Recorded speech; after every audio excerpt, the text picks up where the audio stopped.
किसी भी मुल्क की पॉलिटिक्स को समझने के लिए हाइड्रो पॉलिटिक्स को समझना बहुत ज़रूरी है, ख़ास तौर पे जब कंट्री पाकिस्तान जितना एक्यूट वाटर शॉर्टेज बर्दाश्त कर रहा हो। अस्सलाम वालेकुम everyone, I am Shafaq Ishaq, your CSS mentor.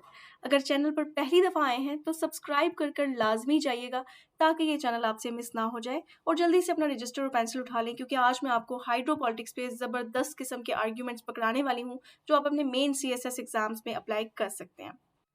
इसके अलावा अगर आपको नहीं पता तो मैं डॉन के ऊपर क्लासेस लेती हूँ हर रोज़ ज़ूम पर।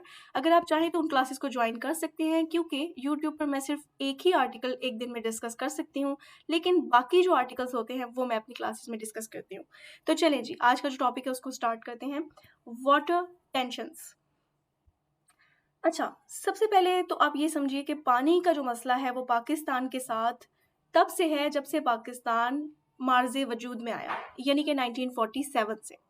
उसकी रीज़न ये है कि पाकिस्तान लोअर राइपेरियन पर पाया जाता है। लोअर राइपेरियन एक ऐसी जगह होती है जो कि दूसरे मुल्क या दूसरी ज़मीन के मुकाबले पे नीचे होती है। जैसे इंडिया जो है वो हमसे अपर राइपेरियन है, यानी कि उसकी सतह हमसे थोड़ी बुलंद है, वहाँ से दरिया यहाँ बहते हैं, और पाकिस्तान जो है वो लोअर राइपेरियन पर है।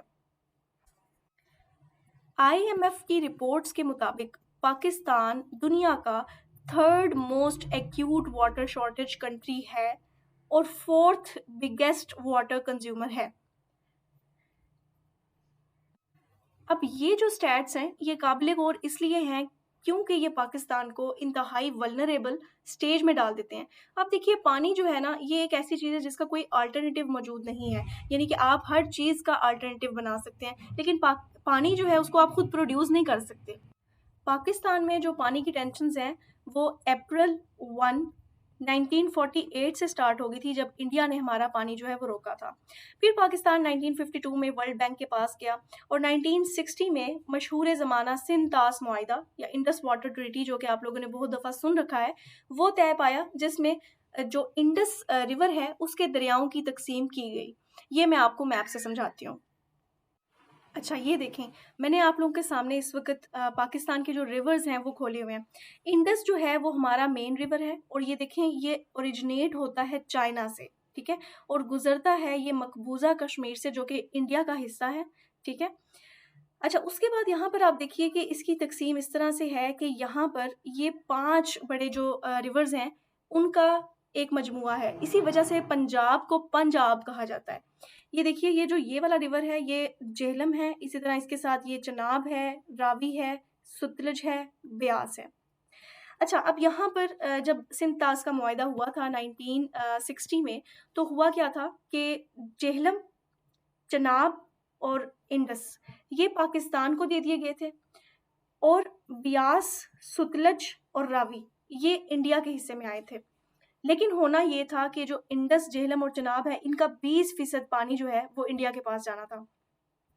उसकी रीज़न ये है कि इंडियन पंजाब जो है वो बिल्कुल ये पाकिस्तान के जो साथ वाला ये एरिया है यहाँ पर शुरू हो जाता है, और ऑब्वियसली जैसे हमारा पंजाब एक एग्रीकल्चर के हिसाब से हमारा हब है, इसी तरह उनका भी ये एरिया उनकी एग्रीकल्चर के हिसाब से बहुत इम्पोर्टेंस रखता है। तो वो 20% पानी जो है वो उनके हिस्से में आना था, जो हमारे दरिया हैं उनमें से। अब मसला यहाँ पर ये है कि इंडिया ने इस रिवर सिस्टम के ऊपर बहुत ज़्यादा डैम्स और वाटर प्रोजेक्ट्स बनाना शुरू कर दिए हैं, जिसकी वजह से पाकिस्तान जो है वो टेंशन में है। कभी ऐसा होता है कि इंडिया की तरफ से बहुत ज़्यादा पानी छोड़ दिया जाता है इन दरियाओं में, और उससे ये होता है कि पंजाब के जो एरियाज़ हैं उसके अंदर सैलाब आ जाता है। फिर इसी तरह कभी पानी रोक लिया जाता है तो हमारे जो खेत हैं वो ऑब्वियसली अच्छी खेती नहीं दे पाते। अच्छा, अब इससे होता क्या है हमारे पास कि देखें, जब इंडिया पाकिस्तान का पानी रोक देता है, ठीक है? उससे क्या होता है कि पाकिस्तान के अंदर कॉन्फ्लिक्ट्स पैदा होते हैं, किस-किस के दरमियान? एक तो हमारा जो सेंटर और प्रोविंस के जो रिलेशंस हैं वो स्ट्रेन्ड होते हैं। दूसरा, प्रोविंशियल रिलेशंस जो है ना वो स्ट्रेन्ड होते हैं। इसको अब मैं फर्दर एक्सप्लेन करती हूँ। पाकिस्तान में आज तक बहुत सारे डैम्स ऐसे हैं जो बन नहीं सके because of the provincial conflicts. जैसे मिसाल के तौर पे कालाबाग डैम, इसके अलावा दामिर बाशा डैम।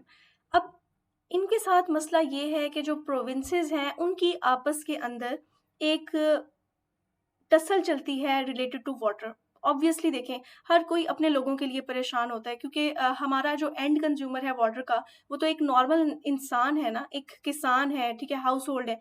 जब तक वो उन्हें पानी मुयस्सर नहीं आएगा, वो ऑब्वियसली एग्रीकल्चर जो है वो नहीं कर सकेंगे, और सारे मुल्क की जो इकॉनमी है वो कैसे ड्राइव होगी। तो अब इन्हीं मसलों को हल करने के लिए एक अकॉर्ड जो है वो साइन किया गया था, वाटर अपॉर्शनमेंट अकॉर्ड इन 1991। इस अकॉर्ड के मुताबिक क्या होना था कि पाकिस्तान में जो सूबों की पानी की तकसीम है, वो किस तरह से की जाएगी। इसके अंदर ये तय हुआ था कि पंजाब को जो इंडस वाटर है, अब इंडस वाटर का जो पानी आपको मैंने अभी बताया है कि इंडिया से जो रिवर्स पाकिस्तान की तरफ फ्लो कर रहे हैं, उनमें से कितना-कितना हिस्सा दिया जाएगा। पंजाब को जो है वो 47% वाटर आना था, सिंध को 42% आना था, केपीके को 8% और बलूचिस्तान को 3%। अब मसला ये है कि सिंध और पंजाब जो हैं, इनका वाटर के ऊपर जो है ना वो ज़्यादा एक क्लैश जो है वो चलता रहता है। जैसे कालाबाग की डैम की जो कंस्ट्रक्शन है, वो मियांवाली में होनी थी, लेकिन वो इसी वजह से आज तक नहीं हुई। अच्छा, इस अकॉर्ड के मुताबिक होना क्या था कि इंडस का जो पानी है, जो कि 117.35 MAF पाकिस्तान को मिलता है, उसकी तकसीम सूबों में जो है वो होनी होती है। अब इस अकॉर्ड की क्लॉज़ 2 के मुताबिक क्या था कि इतना पानी जो है वो पाकिस्तान में हिस्से में आएगा, जो कि उसने आगे अपने सूबों में डिस्ट्रीब्यूट करना होगा। लेकिन इस अकॉर्ड के अंदर जो मेजर मसला है वो ये है कि व्हाट इफ़ वाटर इस क्वांटिटी से कम आता है? अगर इस क्वांटिटी से पानी कम आता है तो फिर वो कैसे डिस्ट्रीब्यूट होगा? अच्छा, इसके अलावा यहाँ पर क्या है कि ये देखें, इरसा इरसा हमारे पास एक इदारा है, इंडस रिवर सिस्टम अथॉरिटी, जो कि इस पानी की डिस्ट्रीब्यूशन के अंदर अपना किरदार जो है वो अदा करते हैं। IRSA has been distributing water on the basis of its historical use by provinces. Sindh feels this significantly slashes its share under the accord and drastically affects the environmental flow of river water into sea। अच्छा, अब ये कहते हैं कि ये इरसा जो है इदारा, ये क्या करता है कि जो ये अकॉर्ड जो तय हुआ था 91 में, उसके अकॉर्डिंग जो हिस्टोरिकल बेसिस के ऊपर जैसे पानी तकसीम होता था वैसे ही होगा।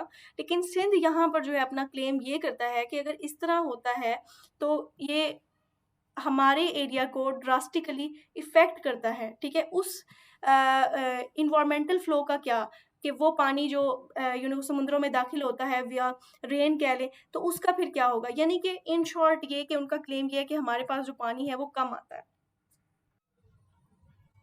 ओके, आगे राइटर हमारे पास बात करते हैं कि removing the ambiguities around the distribution of surplus and shortages, further delay in finding the solution will only complies as already growing water scarcity in the country calls for revisiting the agreement to base share on the actual water flows। अच्छा, अब यहाँ पर writer हमारे पास ये एक suggestion देते हैं कि जो प्रोविंसेस हैं उनके दरमियान टेंशन्स वाटर को लेकर ग्रो कर रही हैं। उसके लिए हमें क्या ज़रूरत है? हमें ये ज़रूरत है कि हम इस एग्रीमेंट को रिविज़िट करें, ठीक है? इसके अंदर अगर कुछ चेंजेस सूबों की पसंद के मुताबिक होने चाहिए, ताकि उनके जो डिस्प्यूट्स हैं वो रिज़ॉल्व हो जाए। देखिए, इसकी रीज़न ये है कि पाकिस्तान ऑलरेडी एक वल्नरेबल स्टेट है when it comes to the external water issues. Pakistan के इंडिया के साथ वाटर इश्यूज़ हैं, ठीक है? इसी तरह से दूसरी तरफ अफ़गानिस्तान है, काबुल रिवर को लेकर हमारे उनके साथ मसले हैं। लेकिन इंटरनल टेंशन्स जो है ना पाकिस्तान की, वाटर को लेकर एट लीस्ट वो नहीं होनी चाहिए, बिकॉज़ ये हमारी स्टेबिलिटी के ऊपर डायरेक्टली असर करता है, ठीक है? तो इसके अंदर जो है वो आप फिर कोई मॉडल दे सकते हैं कि हमें जो है वो पाकिस्तान को फ़लाँ कंट्री वाला मॉडल जो है वो अपनाना चाहिए। जैसे मिसाल के तौर पर एक वाटर ट्रेडिंग का कॉन्सेप्ट होता है कि आप पानी जो है वो बेचते और ख़रीदते हैं, ठीक है? जिस एरिया से आप पानी ले रहे होते हैं उनको उस हिसाब से पेमेंट जो है वो कर देते हैं। लेकिन पाकिस्तान में ये जो कॉन्सेप्ट है ये इतना ज़्यादा फ़िज़िबल नहीं होगा। उसकी रीज़न ये है कि इट इज़ वेरी ऑकवर्ड कि आप पानी खरीदें और फिर पानी जो है ना उसकी, यानी कि सूबों के दरमियान जो है ये चीज़ इतनी एप्लीकेबल नहीं हो सकती। बहरहाल ये जो मॉडल है ये यूएसए और कनाडा जैसे जो कंट्रीज़ हैं वो इस मॉडल को यूज़ कर रहे हैं। इसके अलावा अगर आपके माइंड में कोई सजेशंस आती हैं पानी के मसले को लेकर कि हम उसको कैसे हल कर सकते हैं इंटर प्रोविंशियल, तो कमेंट सेक्शन में मुझे ज़रूर बताइएगा। चलें, that's it from my side today. और आपको ये वीडियोस कैसी लगती हैं? Are these videos helpful for you? तो ये आपने मुझे ज़रूर बताना है so that I get motivated और मैं आप लोगों के लिए अच्छी-अच्छी सी वीडियोस जो हैं वो बनाती रहूँ। चलें, अपना बहुत सारा ख्याल रखें। अल्लाह हाफ़िज़। Take care.